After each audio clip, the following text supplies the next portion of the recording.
करण, Vivian और mummy वाला angle चल रहा है। तीनों करण, में विवियन और मम्मी वाला एंगल चल रहा है। चलिए मैं आप लोगों को बता दूँ कि क्या हुआ है, टास्क कैसे एग्ज़ीक्यूट हुआ है पूरा का पूरा, किसने किसको कहाँ नॉमिनेट किया है और टास्क एक्सप्लेन कर देता हूँ कि टास्क एक्चुअल में एग्ज़ीक्यूट क्या हुआ है। तो भई घर के अंदर जो है एक शेर है और शेर और कुटिया सब लोगों ने देख ही ली होगी पीछे भई जो कुटिया है वहाँ पे शेर दिखाई दे रहा है। तो भई जो कुटिया में होगा उस टाइम पे जब नॉमिनेशन चल रहा होगा, जब 2 लोग आएँगे वहाँ पे और 2 नाम लेंगे तो जो कुटिया के अंदर होगा ना जो, वो सेव होगा। मतलब कि रजत को तो नॉमिनेट कर नहीं सकते, टाइम गॉड है। तो टाइम गॉड के साथ-साथ में जो खड़ा होगा, जो रजत के साथ में, उस पर्टिकुलर राउंड के अंदर वो सेव हो जाएगा। है ना? मतलब कि उसको नॉमिनेट करने के अलावा कोई कर सकता है। सोचो कि अभी यहाँ पे सारा है, तो सारा का एक्सट्रीम दुश्मन जो है वो सामने आ रहा है। तो भई यहाँ पे एक शेल्टर प्रदान जो है वो हो रहा है एक तरीके से। चलिए मैं बता देता हूँ कि किसने किसको कैसे वापस नॉमिनेट किया था और क्या-क्या हुआ था। तो भई यहाँ पे जो है वो फर्स्ट राउंड में दिखाई दे रहा है कि रजत के साथ में कशिश कपूर जो है कशिश कपूर है और सामने 2 लोग जो नॉमिनेट कर रहे हैं उसमें है विवियन नॉमिनेट हो रहा है, अविनाश उसको नॉमिनेट कर रहे हैं और बचाया नहीं गया है। देखो जब बचाया नहीं जा रहा, तो इस तरीके से नॉमिनेशन के अंदर डायरेक्ट नॉमिनेशन के अंदर जा रहे, लोगों को 2-2 वोट देने थे, अभी विवियन के पास 2 वोट आ गए हैं यहाँ पे और विवियन ने यहाँ पे अपने रिटेलिएशन में बहुत सारी चीज़ें बोली है कि भई मैंने तो कुछ नहीं किया, मैंने तो कुछ नहीं किया। हालाँकि ऐसा लग नहीं रहा था कि विवियन जो है वो कुछ ज़्यादा बोलना चाह रहे या बोल पा रहे क्योंकि चीज़ें जो अविनाश बोल रहा था यहाँ पे, बात तो सच ही। बस उतना बोला है कि भई ये पागल हो गया है क्या? मतलब कि इसका दिमाग नहीं काम कर रहा, सेंसेस नहीं काम कर रहे। हालाँकि आज के एपिसोड में आपको ये चीज़ें पता चलेगी कि भई विवियन भी है, थोड़ा-सा तो बोला है वहाँ पे अपने रिटेलिएशन में। साथ-साथ में करण विवियन का जब ये चल रहा था तो करण सॉरी विवियन और विवियन और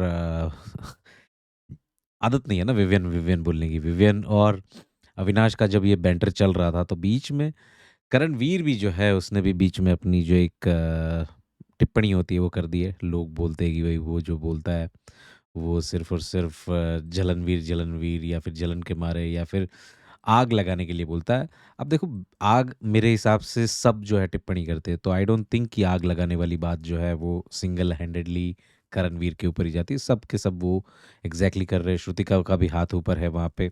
और अगर क्लियरली देखा जाए यहाँ पे तो माँ-बेटे वाला एंगल जो है वो बोला गया है।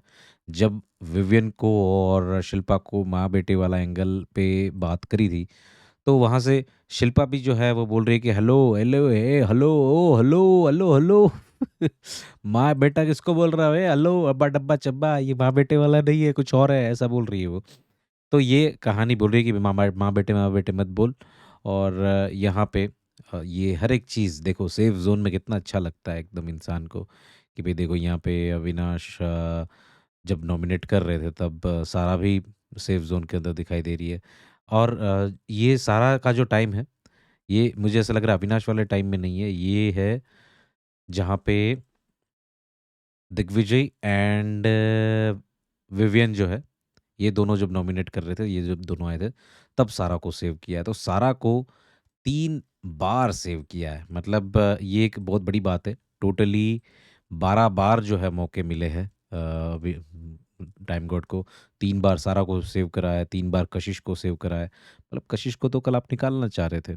ईशा को 2 बार सेव करा है, यामिनी को 2 बार सेव करा है। यामिनी ने टाइम गॉड के साथ समीकरण बना लिया, पहले नहीं था। अविनाश को 1 बार सेव करा है और दिग्विजय को 1 बार सेव करा है।